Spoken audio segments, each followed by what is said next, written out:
would like now to make a few observations on the budget. This budget marks a turning point in the history of our country.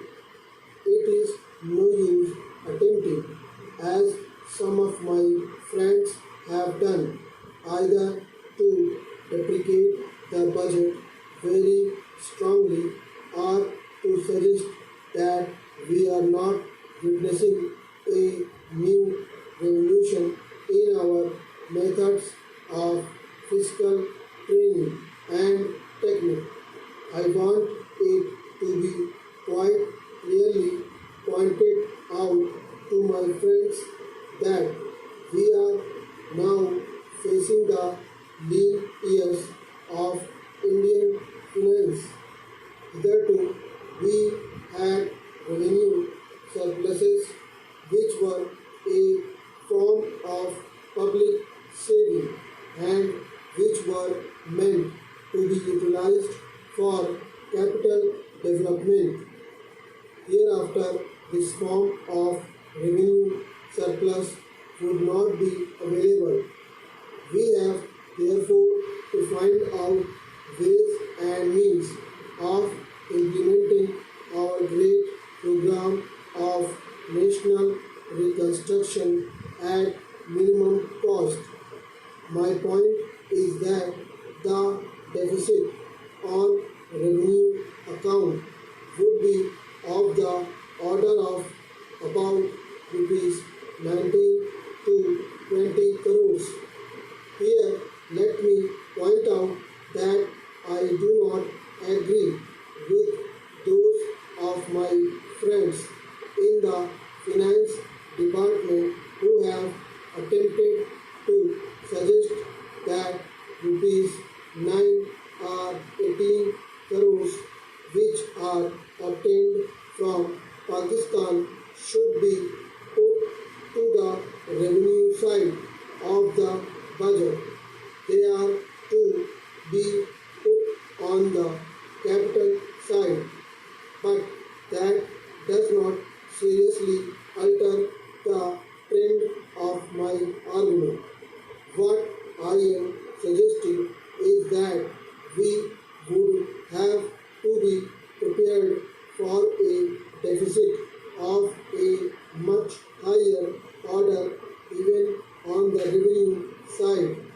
That itself should make us realize that there are very many problems which we have to face and that we have to undertake ways and means of increasing the resources of our country so that it might be possible for us to have a greater amount of surplus or a greater amount of public saving for the purpose of financing capital development. The finance minister, in the course of his speech, Mr. Deputy Minister pointed out that the deficits during the past 2 years were of the order of rupees 83 crores.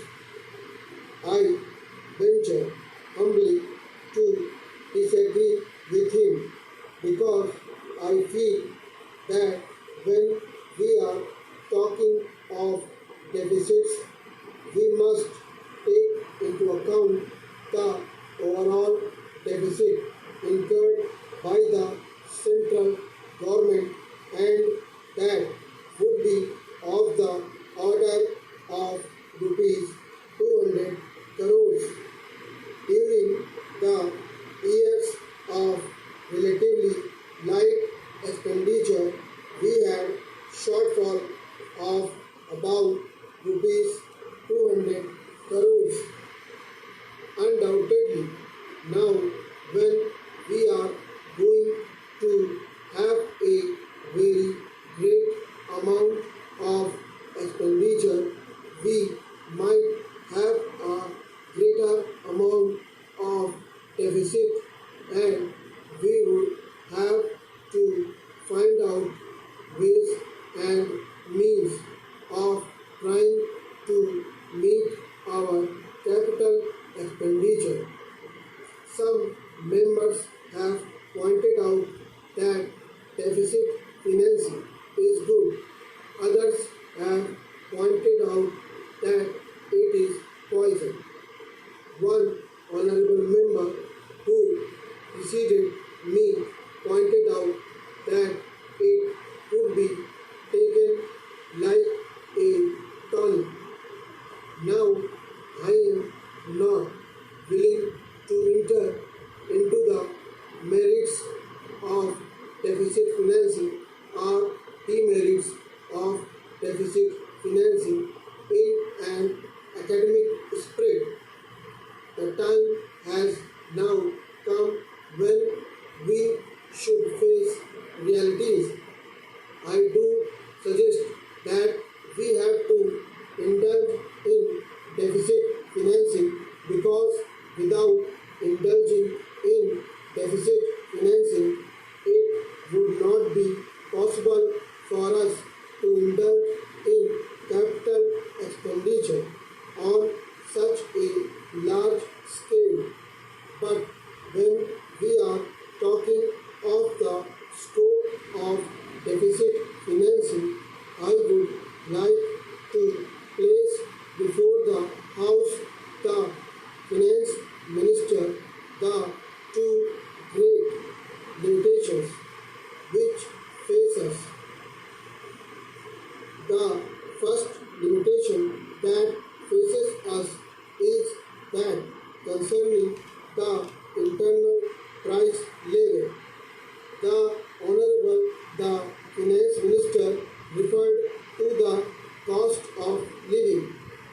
He said that he was going to keep a watch over the cost of living so that it may not shoot up within a short period and make a mess of the plans of capital development.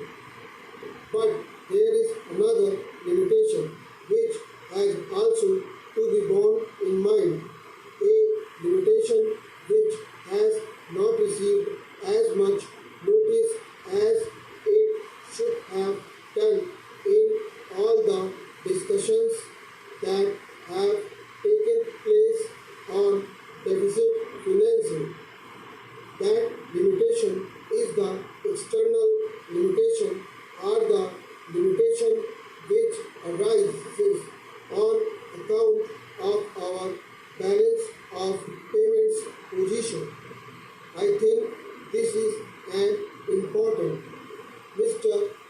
Deputy Speaker, as the internal price level, and I should like to elaborate that particular point a bit more because I feel that a time will shortly arrive when we might have either to reconsider our policy or might even have to leave the steering club of which we are a member. The second serious limitation is as serious as the first. What would be the consequences of deficit financing on our balance of payments? The Finance Minister in his budget speech points out that so far as the balance of payments position is concerned, they have now, whether it is by accident or design, a favorable balance, and they have contributed about rupees 63 crores to the dollar pool during the past 6 months. But the moment we indulge in deficit financing, be